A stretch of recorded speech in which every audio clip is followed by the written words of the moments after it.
ఈ విషయం కాస్త ముందు తెలుసుంటే ప్రీతిని ఆ రాకేష్కి ఇచ్చి పెళ్లి చేసేవాళ్ళం కదా మహా.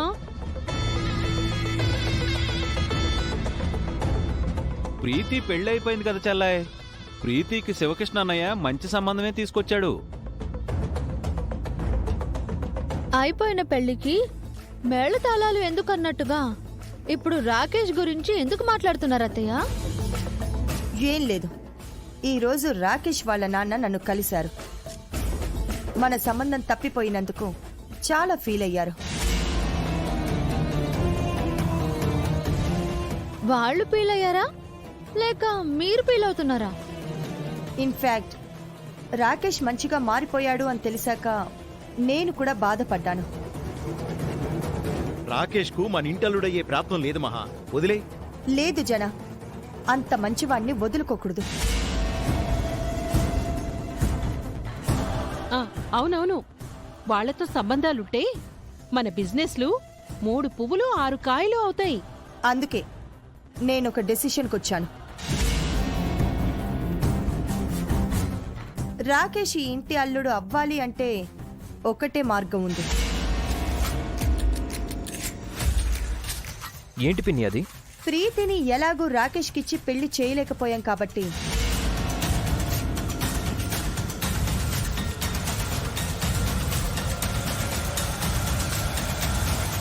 ఉషాకిచ్చి పెళ్లి చేద్దాం అనుకుంటున్నాను.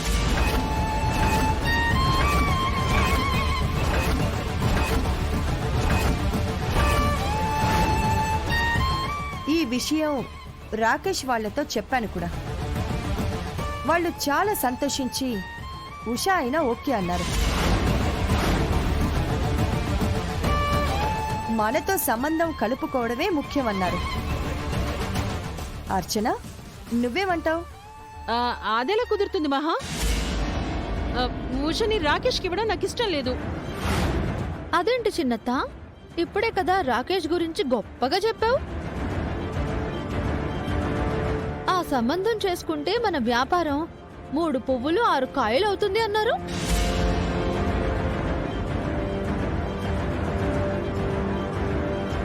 భలే ఇరుక్కున్నావు అర్చన చెల్లాయ్. పెళ్ళంటే వ్యాపారం కాదు, జీవితం.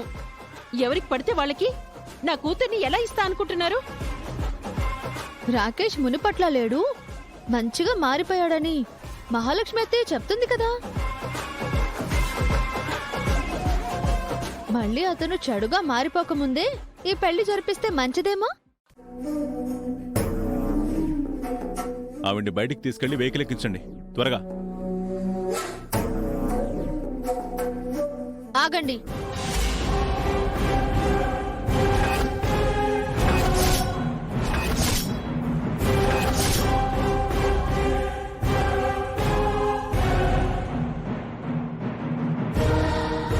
మా అత్తమ్మని ఎక్కడికి తీసుకెళ్తున్నారు? నీకు చెప్పాల్సిన అవసరం మాకు లేదు. తెలుసుకోవాల్సిన అవసరం మాకుంది. నీకు అవసరం ఉండొచ్చు, కానీ మమ్మల్ని ప్రశ్నించే అధికారం లేదు. ఏంటి సార్, మొన్నట్లో ఎన్కౌంటర్ ప్లాన్ చేశారా? ఆ రోజు తప్పించుకుంది అని ఈ రోజు కాల్చి చంపేద్దాం అనుకుంటున్నారా? ఏయ్, ఏంటమ్మా ఏం మాట్లాడుతున్నావు? ఎన్కౌంటర్ ఏంటి? సాటి పోలీస్ కూతురు అని ఊరుకుంటున్నాను. సాటి పోలీసా? మా నాన్నకు మీకు పోలిక? నా దృష్టిలో మీరు అసలు పోలీసే కాదు, యూనిఫామ్ వేసుకున్న క్రిమినల్ మీరు. ఏయ్, ఎక్కువ మాట్లాడితే నిన్నిక్కడే ఎన్కౌంటర్ చేస్తాను.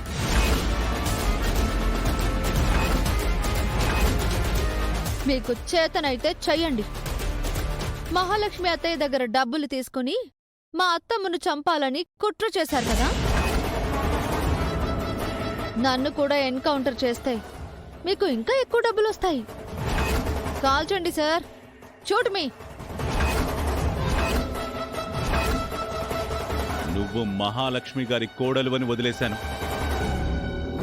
నా డ్యూటీకి అడ్డొస్తే ఈవిడితో పాటు నిన్ను కూడా వెహికల్ ఎక్కించాల్సి వస్తుంది. ముందు మా అత్తమ్మని ఎక్కడికి తీసుకెళ్తున్నారో చెప్పండి. చెప్పను. వెళ్ళి నీ దిక్కునోళ్ళతో చెప్పుకో.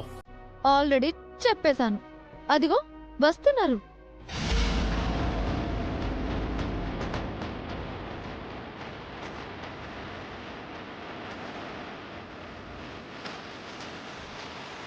చెప్పండి సిఐ గారు, మీ కస్టడీలో ఉన్న ఈవిడ్ని ఎక్కడికి తీసుకువెళ్తున్నారు?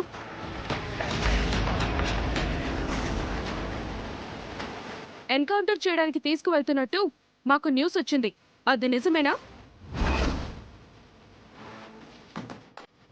ఆమె నిజంగానే నేరం చేసుంటే శిక్షించాల్సింది కోర్టులు గాని మీ పోలీసులు కాదు కదా.